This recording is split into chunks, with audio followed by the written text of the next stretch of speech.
What's going on, my broskiis? My name is Toadski, back again, here to bring you guys yet another One Piece Treasure Cruise video, and we're taking another look at the OPTC grid. So we've already made dedicated videos for each of these typings, discussing everyone's thoughts and opinions about this. And when I say everyone, I mean everyone, because I'm posting this on my YouTube community tab every single day. I'm posting it on Twitter. It's also being posted to the OPTC subreddit Discord, so there are plenty of ways that you could submit your votes as for which character you want to see in each individual category. As of the recording of this video, I have just finished day 3 of the int, so of course once this is concluded we can go back and make a video dedicated to this one. But today we're looking at the side typing, obviously, so let's go ahead and get kick-started with the first choice of being the universally beloved side type character. Now, I don't think this was really much of a surprise. The character that was picked here was very obvious. However, the character that was picked in second place, I was surprised. I mean, not only just second place for this voting, but it actually ended up winning on day 2. I was genuinely surprised that this character is as popular as it is. We'll get to it once we get to it. But day 16 was Monkey D. Luffy, Gear 5. So again, no real surprise here. It makes a ton of sense. Gear 5 Luffy is supremely popular. When he came out, was by far and away the best legend in the game, and still to this day is extremely good for just clearing most content. The only real downside to this Luffy really is the fact that he is pretty restrictive in terms of the way you build his teams, because you do need 3 of the following units, being any Straw Hat, but it does include Yamato, Law, Kid, and Momo. But when you fulfill that condition, Luffy enables you to do some pretty crazy stuff. Obviously, transforming into Gear 5, we all know how good this is. Being able to bypass barriers and defensive effects on the enemy is extremely good. And then you can have him in his base form where you can basically tank a death hit once. So as soon as you die, you revive into Gear 5 form.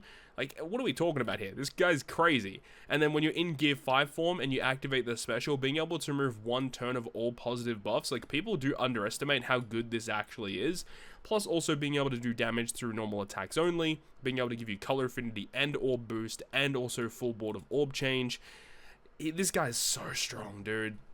Luffy gets access to some of the best supports in the game, and being able to have a captain that not only bypasses defensive effects, mind you, but also having the innate ability to resist 10 turns of bind and 10 turns of special reverse. Like, the utility in this captain effect is unparalleled, whilst also doing very good damage. And like, all of that on top of the fact that he can potentially give you the revive. Like, dude, this guy is a beast. Still very good in Pirate Rumble, very good in Grand Party. Obviously, the glaring thing here is he does have a super evolution. The whole reason this super evolution exists is to make use of the rush. So he does have Rush Sugo special, and in the base Gear 5 form, it does just give him more damage. But it makes a ton of sense in his 6+, because when he performs the rush, if you use him as a captain, he says that if you have 1 of every color of character on your crew, Strength, Dex, Quick-Sight, Int, it makes his own normal attack super effective against all types, and all specials that apply to certain classes or colors work for everyone. So obviously pretty big downside in having to build a team with 1 of every color, plus you need to have the 3 of the listed units. So again, building a team around this is very hard. When he first came out with his 6+, during super bosses, you could easily do this. That actually wasn't that big of a deal. And the amount of damage this guy was doing, he was the single hardest hitting unit in the game. But obviously, as power has progressed, this guy is essentially useless, because he doesn't have the utility that the other Gear 5 does, bypassing defensive effects. The bind and special cooldown, special reverse removal, was instead just replaced with just despair removal. That's the only utility he has, on top of being super effective against all types. It definitely feels like Bandai values the super effective against all types in captain effects a lot. Because number 1, they don't give it to a lot of units, and when they do give it to a unit, the character will have some kind of heavy drawback, or just they don't usually make the characters that strong that have rainbow damage. Like Saturn, for example, Saint J. Garcia Saturn, he also has potential to hit rainbow damage, but it's only once you achieve like a 10 times attack boost on your team, which is really hard to do with the current setups that we currently have in the game. So yeah, you have to jump through a lot of hoops, and then obviously there's Bullet, who is, Bullet stays winning, But either way, Gear 5 Luffy was the number 1 selection for universally beloved. We pivot to the second one here, which is the mostly well-liked category. Now, as I mentioned, the character that came second place in day 1 ended up winning day 2 for mostly well liked, and that character actually was Wano Law. I was shocked, honestly. I wasn't expecting Wano Law to get that much love, but I mean, like, Wano Law, when he came out, was also legitimately one of the best legends in the game. Of course, with the 6+, which is the unit that you're seeing here, this guy, they didn't really buff him a ton. This was definitely one of the more disappointing super evolutions, but people just kind of have, you know, the nostalgia for when this guy first dropped, because this guy dropped around the same time as the Redhead Pirates dual unit, and that unit was obviously still the best unit in the game, but having a character as this, like, as good as what this character is, was also nice to have, like, with Shank's crew. You can use him with, like, so many other units. The captain ability was honestly pretty usable when he first dropped as well, like, great defensive tankiness that he had, and then also a special ability that would grant you phenomenal orb change, orb boost, and chain boundary. Like, this guy was honestly really, really good, and you can't disregard his Pyre Rumble abilities, being able to give very good special CT up for your Psy units, and then also debuffing Driven and Powerhouse.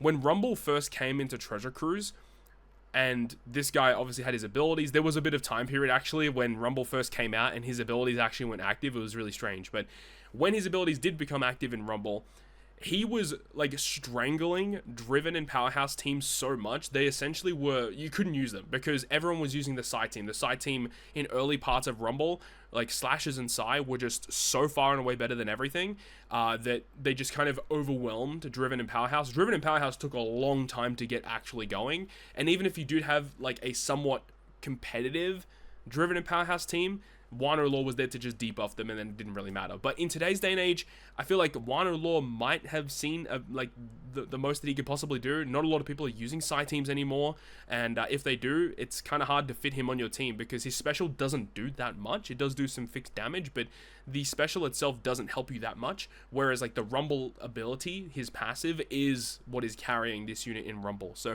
we might have seen the most of Wano Law, you know, as it is right now, but still, when he came out, was so good, and I think a lot of people still respect that this is still one of the better Psy legends that has ever come out in Treasure Cruise history.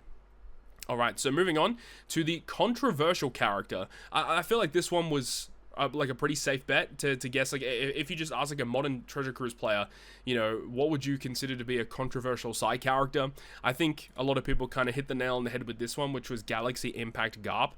It was just the fact that we were coming off of the, like, some really powerful celebrations, and then when they dropped this guy, this was one of the units we were expecting during that versus celebration of Luffy versus Kaido, Law versus Blackbeard, Shanks versus Kid, and then we eventually got this, and honestly, like, this was such a disappointing thing. Like, I can't believe what they decided to do with this character's kit, because number one, the animations for this character, if you've not seen his special animation, it actually looks really good. Like, they went really hard on this unit, but unfortunately, his abilities absolutely blow. They are terrible. His captain ability doesn't really do all that much, and for some reason they wanted this character to focus on end of turn healing. Like, we're talking about a character that literally almost destroyed an island with a punch, focuses on healing. Like, what are we doing here? This character should be focusing on doing some crazy damage, or has some crazy high-powered special ability that does a ton of damage through defensive effects, normal attacks only, something along those lines. But for some reason, they wanted him to focus on healing. Didn't make a lot of sense at all. Everyone was kind of perplexed as to what they were doing with this guy. And then the special ability also, like, doesn't really do a whole lot either. Like, yeah, he does have a lot going on, I suppose, but the abilities are just so strange. Like, defense removal, cool. Orb change is interesting. And then he has different effects based on what support type he has. So if you have a Psy support, you get an orb boost. If you don't, you get a conditional boost against delayed enemies. He doesn't have any delay in his kit, aside from this, which doesn't even go through full immunity. So what are we talking about? This is essentially useless in, like, 99% of cases.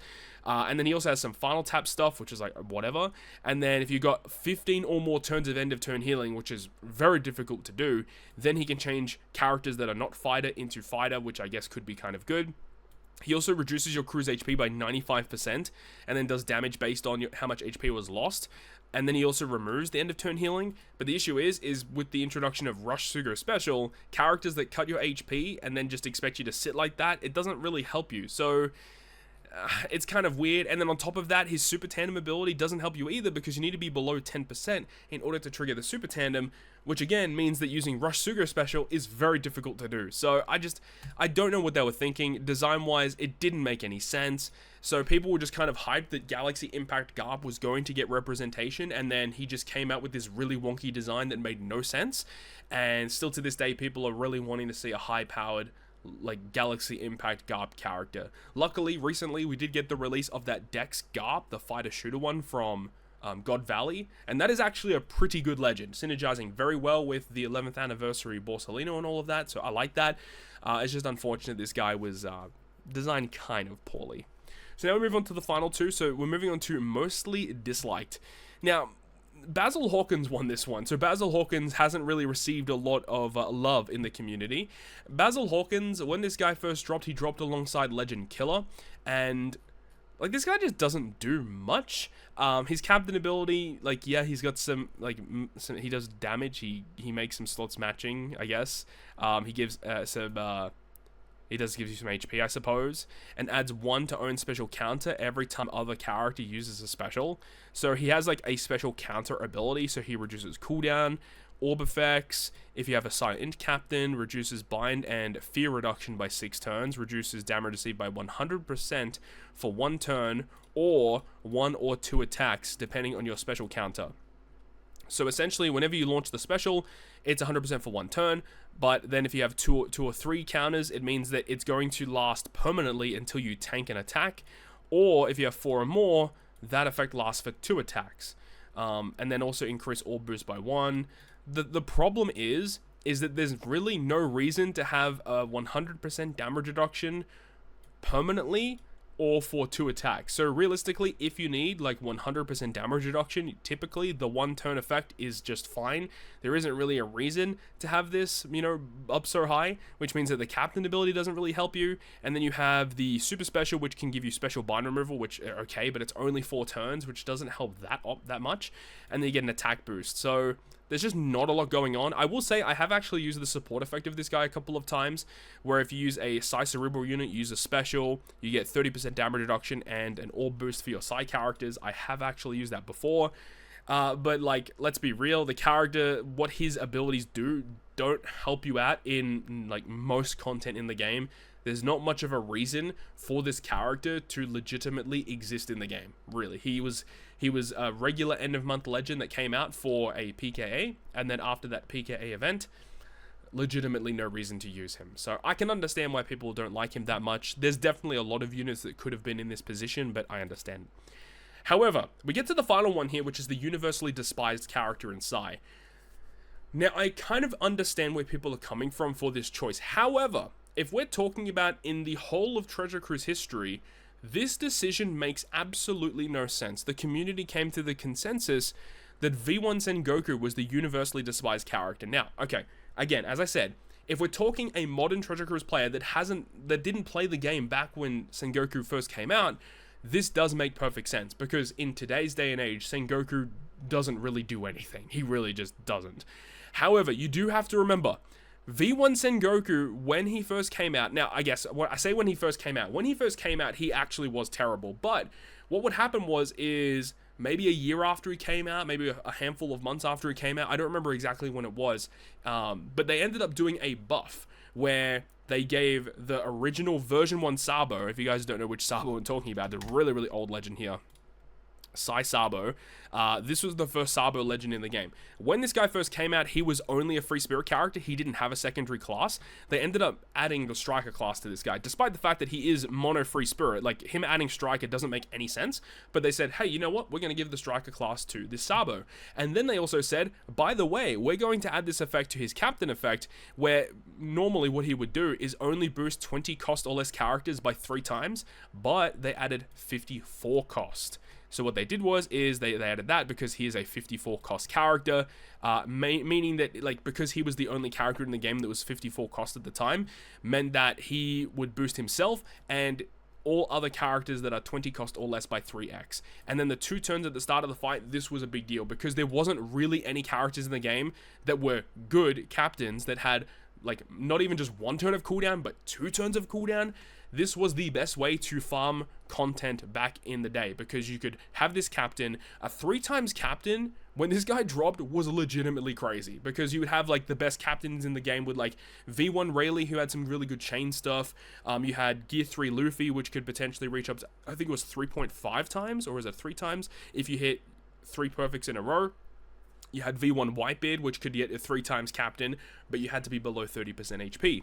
This guy was 3x permanently all the time, just for himself, and 20 cost or less characters. Now, yes, the 20 cost or less characters weren't that great, but you have to remember that back when the whole power level of the game was lower, the 20 cost or less characters you would get from Fortnite Islands or whatever it may be, or story mode, were actually very usable. And being able to have these random units that had some niche abilities, be able to get through content, and then the fact that you had a legend with like Sugofest exclusive stats, having that 54 cost with a 3x bonus was massive. And this guy was just clearing everything, and the 2 turns of cooldown, there was just no way to outpace this character as a captain. The special ability also dealt some damage and gave a 1.5 attack boost, which back then a 1.5 attack boost was still pretty solid, all things considered.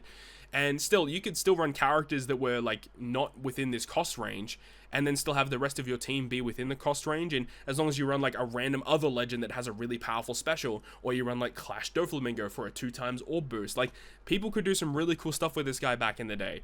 So the fact that people consider him to be universally despised leads me to believe that people don't really comprehend how good he was back when he first came out. Again, this is all taking into context just when he first came out. Again, modern day Sengoku is garbage, we understand that. And of course he does have that super evolution, which did change his typing into the int, and they didn't really give him a whole lot. Yeah, he's got some higher numbers and stuff, but he's still not that great. So, you know, it is what it is. So it is. So I think it's interesting either way to see the perspective of other players, but it's interesting overall. Let me know your thoughts and opinions about this one down below in the comment section. If you guys didn't vote on any of these ones, I'd love to hear your thoughts and opinions about like the actual legend selection here. What legend would you have wanted in each of these specific tiers? Like, there's so many good side legends and bad side legends. Like, it's hard to really say, you know, where the community is going to go. So it's interesting to see how people actually vote for these units. But that is going to wrap it up for me, though. Thank you so much for watching. I hope you enjoyed this one. If you did, make sure to go ahead and leave a like. And if you want to stay up to date with all the content I post, including more One Piece Treasure Cruise content, make sure to hit the subscribe button down below. On that, guys, I'll see you guys within the next video.